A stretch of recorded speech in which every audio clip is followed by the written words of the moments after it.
Thank you for listening to Depictions Media Radio.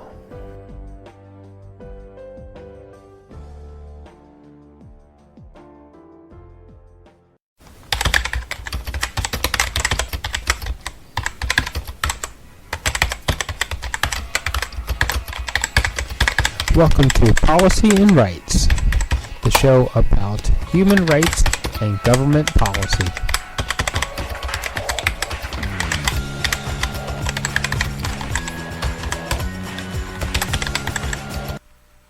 Okay, we have an update from Justin Trudeau on COVID-19. He addresses anti-racism protests. Also, he is going to announce more programs to help municipalities with $2 billion in accelerated infrastructure funding to help municipalities through their struggle with COVID-19. The 2020 through 2021 federal gas tax amount will be delivered to municipal governments as a single payment in June in an effort to offset the economic impact of the disease. The funding is normally paid out in 2 annual installments. The Prime Minister will also discuss ongoing, of course, anti-racism protests in the U.S. and Canada over, of course, the death of George Floyd, who was killed in Minneapolis by a police officer. So let's get on with Justin Trudeau in a second here. Okay.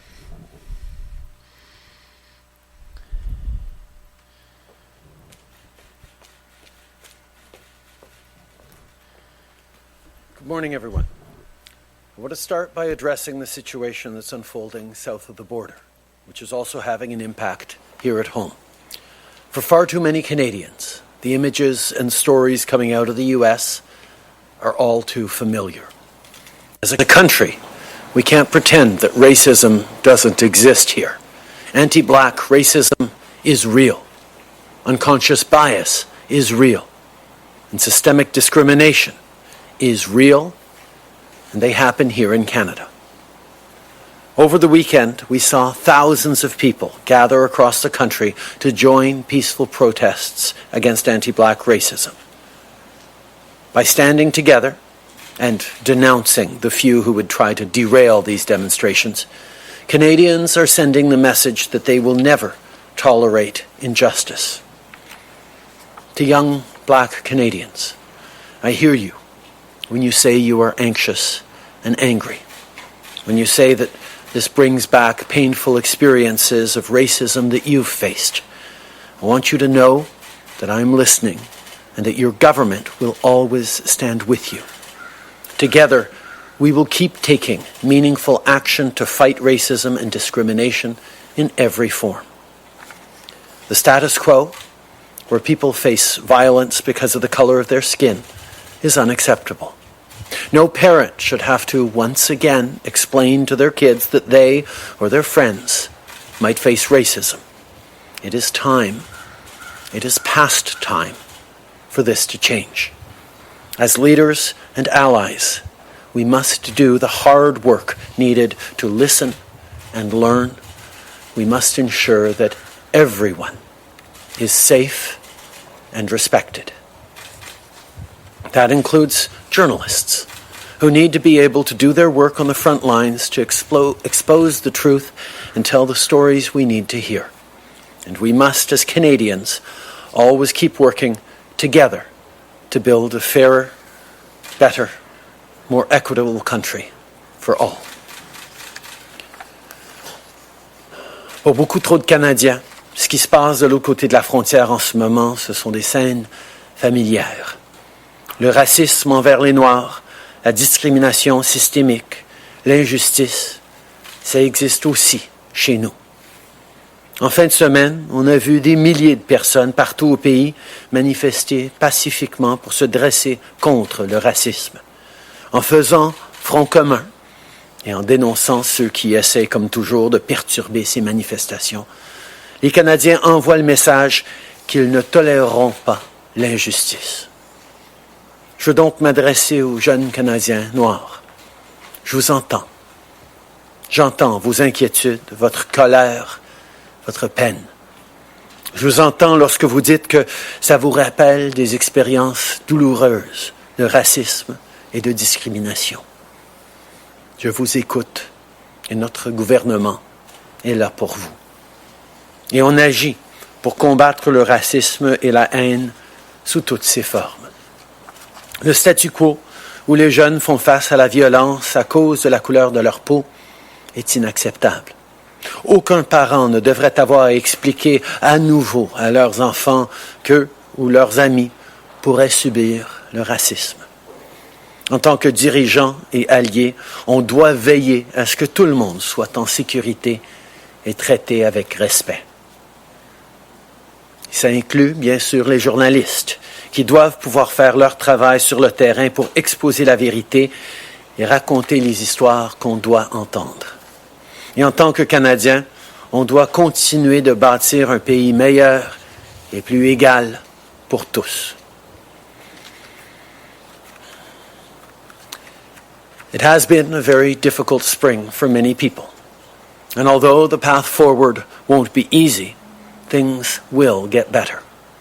Over the last month, we've started to see promising signs that the curve is flattening in Canada. Now, the situation remains very serious, but the more we can control the spread of the virus, the more we can begin restarting. In many parts of the country, this is already happening. In others, where the situation remains more uncertain, steps are being taken more slowly. Every province and territory will have its own approach. But as we move forward with restarting the economy, we must keep working together.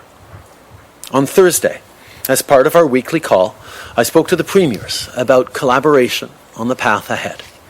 I'm working closely with them, just like with mayors and other leaders, on what this approach should include, because there are a whole range of issues that will require us to take action together. As I've said before, to keep Canadians safe, to give businesses the confidence to reopen their doors, and people the confidence to walk through those doors, we need to cooperate on countrywide testing and contact tracing. And on this front, we're making good progress. At the same time, our government is ready to be a partner for the provinces and territories in supporting vulnerable people, securing personal protective equipment, and working on childcare, to name a few. In other words, we're ready to be a partner in a safe, effective restart of the economy. And today, we're demonstrating a first step forward with support for municipalities as they face a cash crunch. From testing clinics to programs for seniors, cities and towns provide essential services. So it's crucial that they have the resources they need. In response to COVID-19, we will make available $2.2 billion for municipalities in the coming weeks through their yearly federal support with the Gas Tax Fund. Normally, municipalities receive these payments in 2 installments, but we know that cities and towns need this money right away as they deal with COVID-19. That's why we're making the full 2020-21 payment available now. Minister McKenna has sent letters to all of her provincial and territorial counterparts to outline how this accelerated process will work. But here's the bottom line. This is strong support to keep Canadians safe and our communities strong. And it's support that will give businesses the confidence to reopen, getting hardworking Canadians back on the job. This is a start. We know there's more to be done to support municipalities and to support the entire reopening process. In the days and weeks to come, we'll keep working with the provinces and territories on this and on a whole range of other measures. Plus que jamais, il va falloir travailler ensemble pour relancer l'économie. Notre gouvernement va donc continuer de collaborer avec ses partenaires pour surmonter la crise, notamment en ce qui concerne la recherche des contacts et le dépistage.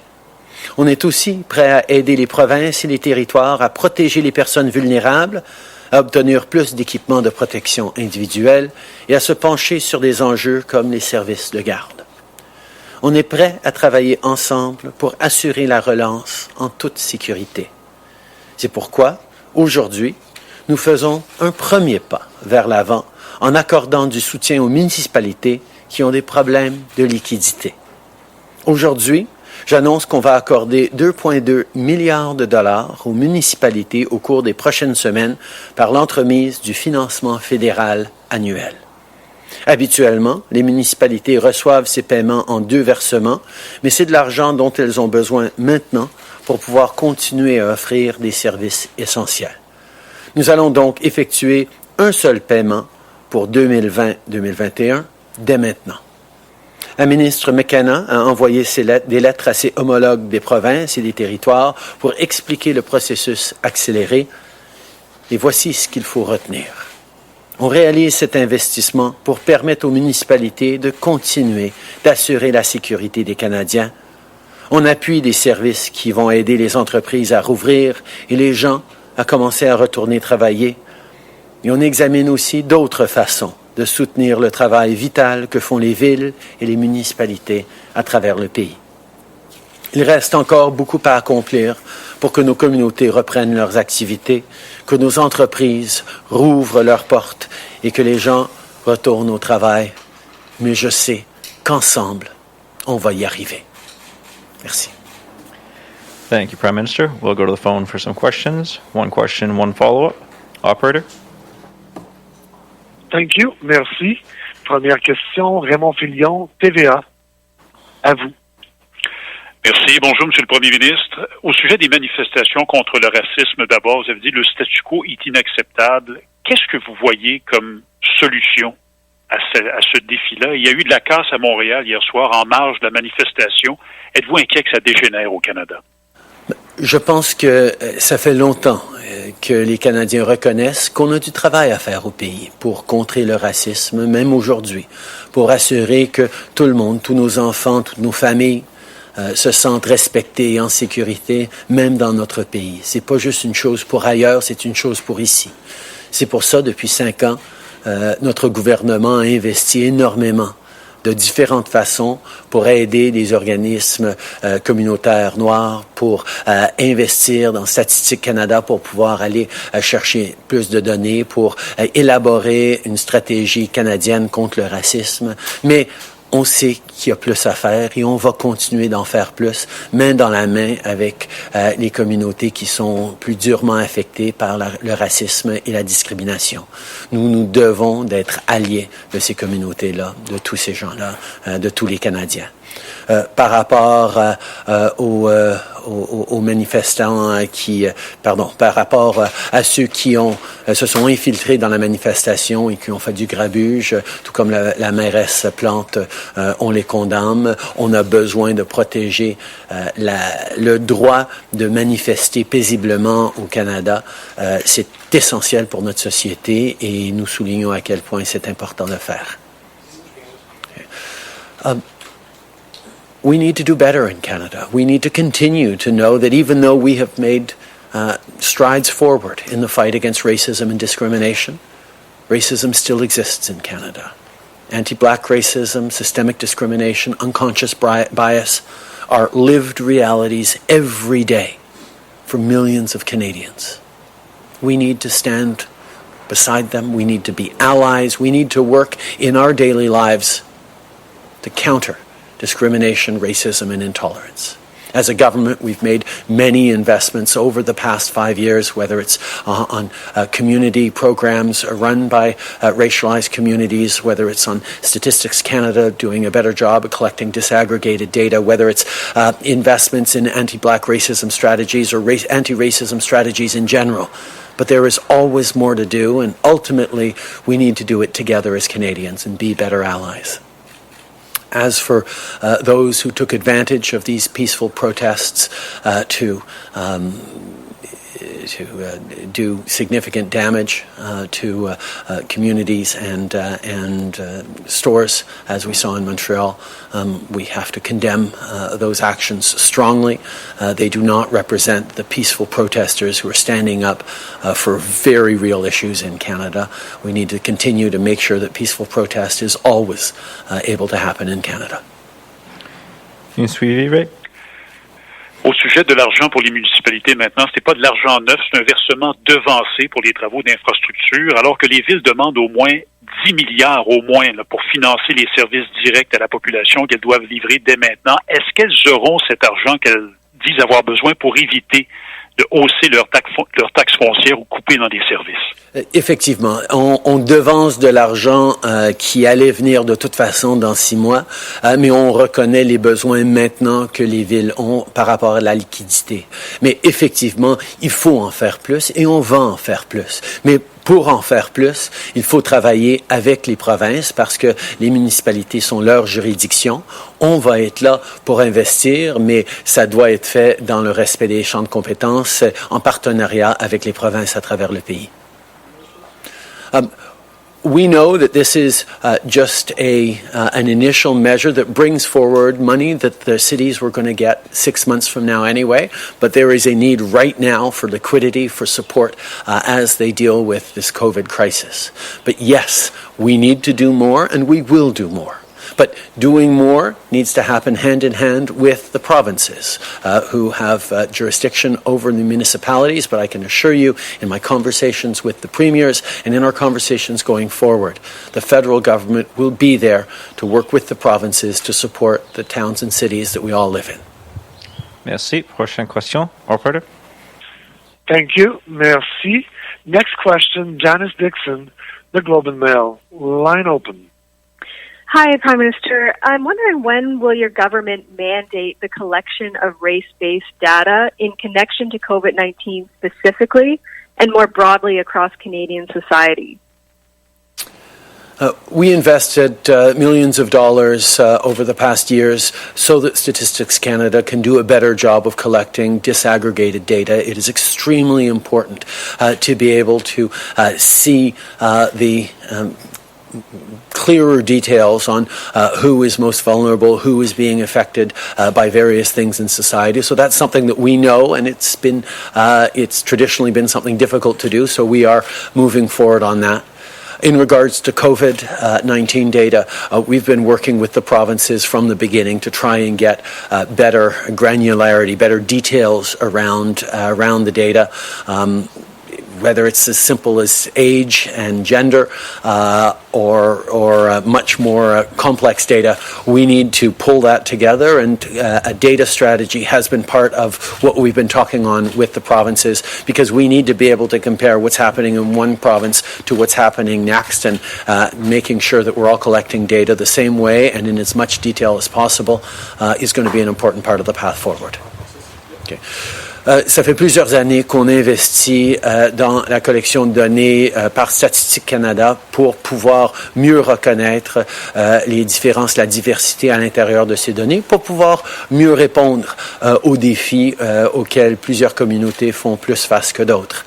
En même temps, par rapport à la COVID-19, ça fait plusieurs semaines qu'on travaille avec les provinces pour mieux réaliser une stratégie sur la collecte des données, pour qu'on puisse comparer mieux les données d'une partie du pays à un autre. Avec les Canadiens qui recommencent à voyager, ça va être important, mais aussi qu'on ait plus d'informations sur les communautés qui pourraient être plus affectées par la COVID-19.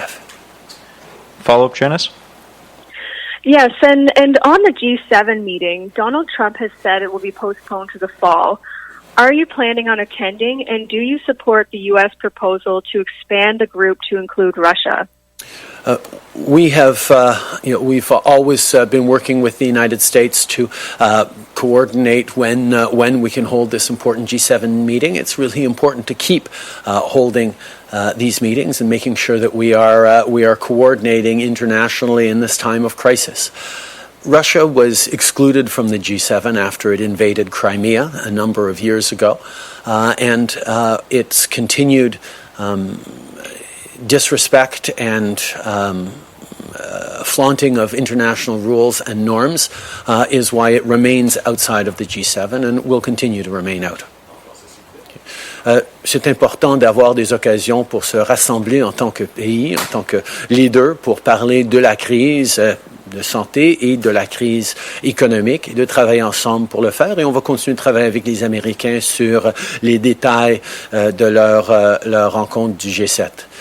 Mais la Russie a été exclue du G7 à cause de leur invasion de l'Ukraine. Il continue, la Russie continue de se comporter de façon qui fait fi complètement des normes et des lois internationales et donc ne serait pas acceptable de l'accepter au sein du G7. Merci. Prochaine question, operator. Thank you. Merci. Prochaine question, Benjamin Vacher, TFO. À vous. Oui, bonjour Monsieur le Premier ministre. Au sujet de l'aide pour les municipalités, vous annoncez aujourd'hui donc le devancement d'un paiement de 2,2 milliards de dollars, mais on se souvient que la Fédération canadienne des municipalités a demandé 10 milliards et c'était début avril. Comment ça se fait que ça mette autant de temps pour trouver une solution, sachant que les municipalités disent qu'elles sont quand même en grande difficulté? Nous respectons les champs de compétences établis par notre Constitution. Nous travaillons avec les provinces pour établir des façons d'aider les municipalités. Mais même si c'est pas notre champ de compétences, nous avons de l'argent pour aider les municipalités. Nous en avons envoyé, nous sommes en train d'en envoyer maintenant. Mais ce n'est pas assez. Ça va en prendre d'autres. Nous entendons les municipalités qui nous le disent et nous allons travailler avec les provinces et nous espérons que les provinces vont être des bons partenaires pour les municipalités et pour le gouvernement fédéral. Et quelles sont les demandes qui sont faites par les provinces? Alors, comment est-ce que vous pourriez aider différemment? Parce que vous dites justement, bon, c'est un premier pas, il va y en avoir d'autres. Quelle forme pourrait prendre cette aide? Est-ce que l'idée d'un fonds d'urgence, ce serait par exemple, c'est une idée une option que vous regardez? Écoute, on va discuter avec les provinces sur les meilleures façons d'aider les municipalités. On sait très bien qu'il y a plusieurs grandes municipalités qui ont énormément de difficultés par rapport au transport collectif. Ils ont besoin d'ajouter plus de wagons, plus d'autobus parce que il faut garder les gens espacés. En même temps qu'il y a moins de gens qui sont en train de prendre les autobus et les métros à cause de la COVID-19. Donc ils sont en crise de revenus par rapport au transport collectif. C'est des enjeux qu'on est en train de regarder avec les provinces et sur lesquels on va travailler ensemble. Thank you. And one more question on the phone, operator. Thank you. Merci. Next question, Jim Bronskill, the Canadian Press. Line open. Mr. Bronskill. Good morning, Prime Minister. You've already touched on this, but a month ago, municipalities said transit revenues had dropped drastically, draining their coffers. Basic services such as policing and garbage collection are at risk. Why is this taking so long to remedy? We have been a great partner to municipalities as best as we could over the past years in various situations, in various crises, including through the gas tax transfer. We know how important our cities and towns are to the success of Canadians, to the success of our country's economy. That's why we are working with the provinces on figuring out ways that municipalities can be helped. We respect the Constitution that says that it is to provinces to manage and fund municipalities. But at the same time, we've looked for ways where we can make direct contributions to the municipalities, including through the gas tax transfer. That is something that we've moved forward today, so we can give more money more quickly to the cities, but we need to do more, and on that we will continue to work with the provinces and encourage the provinces to step up in helping cities. And a follow-up, Jim? In Canada, the legacy of racism against Indigenous peoples weighs heavily, as you know. Now the pandemic has delayed federal responses to important recommendations in that area. Is there a danger that some of these federal responses will simply slip away given other pressures and priorities now? no relationship is more important to my government than the one with Indigenous peoples. We have taken significant steps towards reconciliation over these past 5 years, but there is much more to do. We are working in partnership with Indigenous leadership, with Indigenous communities, with Indigenous peoples across this country. Right now, in this challenge around COVID, many of our partner organizations are very much focused on supporting their communities. We continue to work on the strategy to fight gender-based violence and respond to the missing and murdered Indigenous women and girls inquiry. But the work is affected because of COVID-19, but it remains a priority, not just for us, but for all Canadians, that we will continue to work on. Good morning, sir. Ryan Tumblety, National Post. You've acknowledged this morning that the money you're giving to municipalities is effectively an advance. It falls well short of their needs. We're seeing cities cut transit service. We're seeing them lay people off. I'm wondering if you're concerned that going forward we're going to have less services in cities, especially for low-income people who need it to get to work at grocery stores and long-term care centers. I'm very concerned about the funding level for cities, about the services that cities offer to people, to Canadians, the essential services, whether it's obviously police and fire, but also frontline community workers, daycare workers, community center assistants, health workers. There's a range of services offered by cities that are at danger of disappearing. That's why we are doing what we can unilaterally in advancing the money forward, but we need to work with the provinces on this. Cities are the responsibility of the provinces. The federal government will be there to work with the provinces, to support, to help flow money, but the provinces need to step up as well, and that's what we're discussing right now. Okay.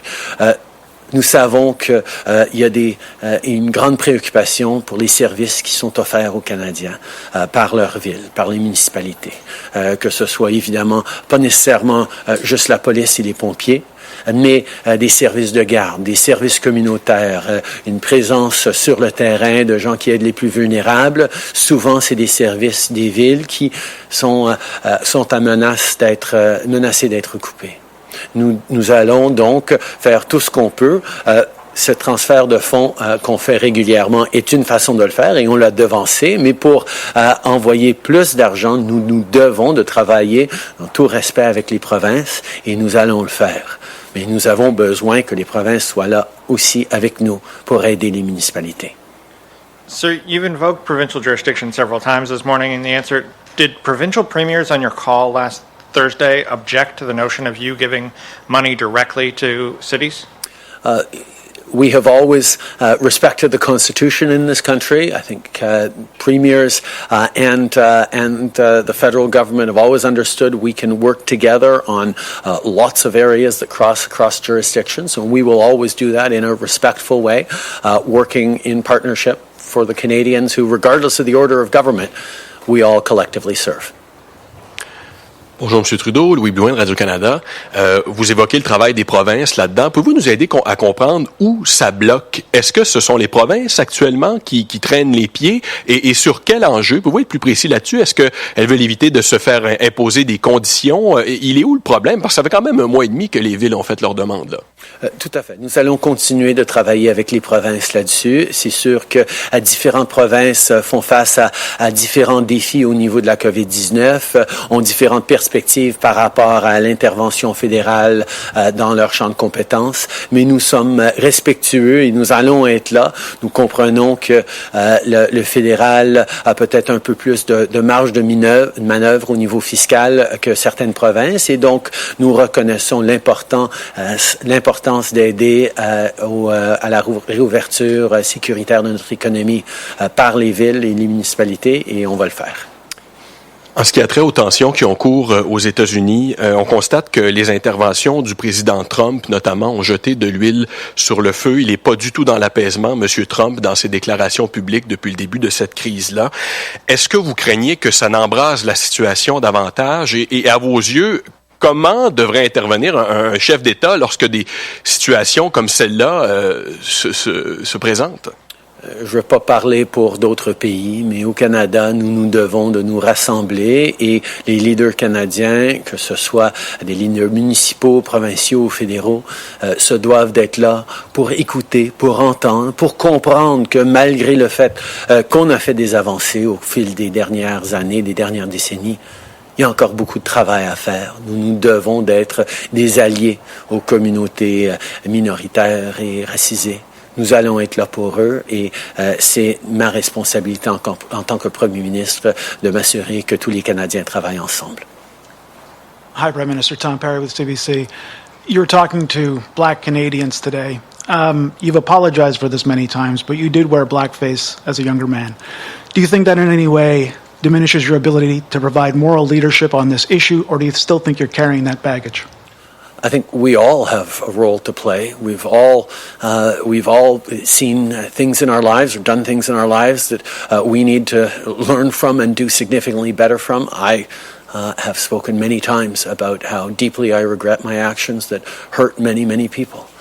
But at the same time, we need to focus on doing better every single day, regardless of what we did or hadn't done in our past. We need to work together through this. We need to keep standing up for each other. We need to be there to say that every day we can do better as a country, as a world. And I will be part of that. I will continue to be an ally to minority communities, to racialized communities across this country and around the world. Nous devons de tous chercher à contribuer de façon positive dans le monde. Je regrette les choix que j'ai faits il y a longtemps. Je me suis excusé profondément auprès de ceux que j'ai blessés par mes actions. Mais nous devons d'agir à tous les jours pour améliorer la situation.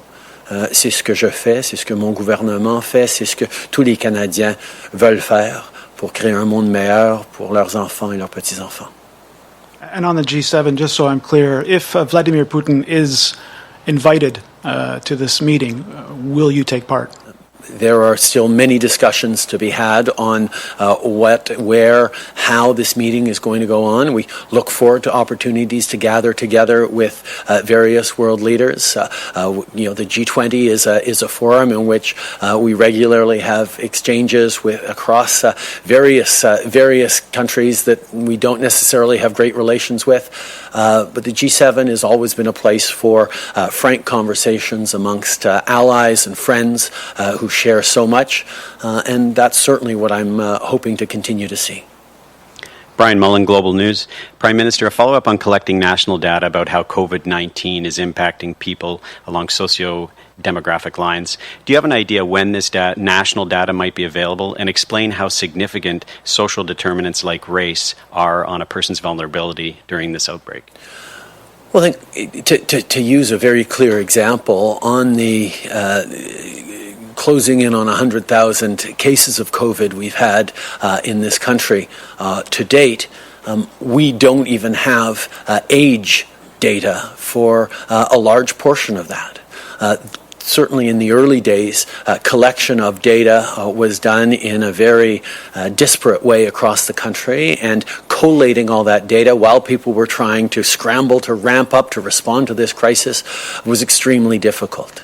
We need to do much better than that, and that's why we're working together with the provinces to establish a strategy on data collecting that will look at disaggregated data. We'll do a better way of bringing together data that can be compared and collated across jurisdictions, so we have a better picture of what's going on. These are things that we need to know, because we do know that COVID doesn't hit everyone the same way. Obviously, age ranges are real, but racialized communities are living this very differently than others. People who are already vulnerable for different reasons can become more vulnerable to COVID-19. That's why having accurate pictures of how people are being affected by this, and therefore how we can and should help them, is going to be really important for going forward.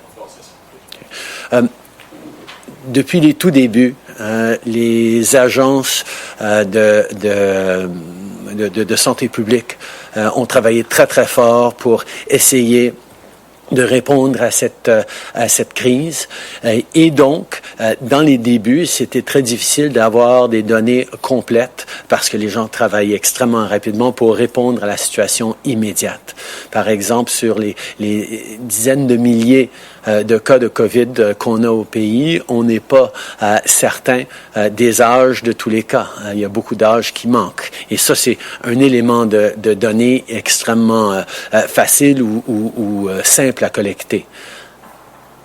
Pour des éléments de données plus complexes ou plus diverses, nous devons de coordonner en tant que gouvernement, palier de gouvernement, pour assurer qu'on peut comparer nos données, qu'on comprend qui est affecté plus, parce que les communautés minoritaires, les communautés déjà vulnérables sont plus affectées par la COVID-19. On le sait de façon anecdotique, mais on devrait avoir les données concrètes pour pouvoir mieux comprendre et surtout pour pouvoir mieux aider. Kevin Gallagher, CTV National News. Prime Minister, today you've talked about the potential of more financial help or other assistance for municipalities in addition to today's announcement. But I'm wondering, why not just bring forward some of those suggestions now? There are many mayors that are very preoccupied with the future of their fiscal situation. They're considering cutting essential services. Why not deliver them some certainty today with these other announcements you're teasing for later in the week or next week? Because further announcements will require cooperation and partnership with the provinces who have jurisdiction over municipal funding. We need to work with the provinces on this, which is something we are doing and have been doing for a number of days now. Merci beaucoup tout le monde.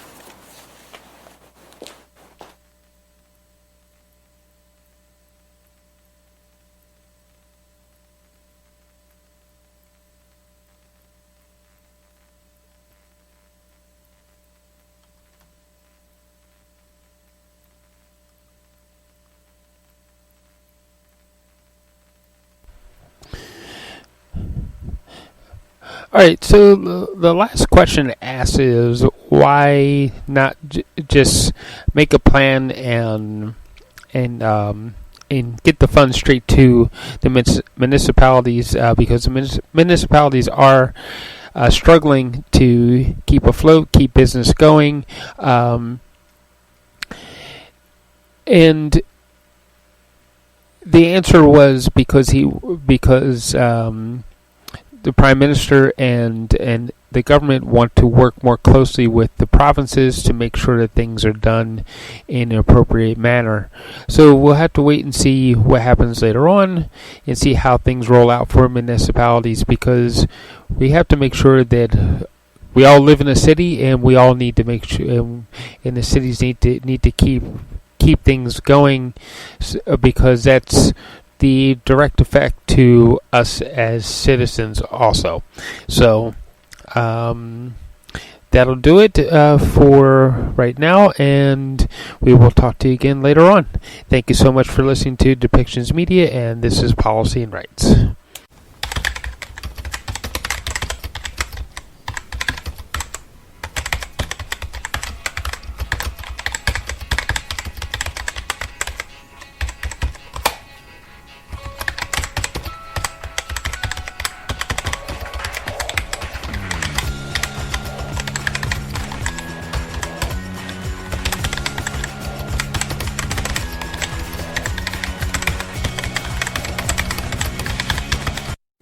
This show has been produced by Depictions Media. Please contact us at depictions.media for more information.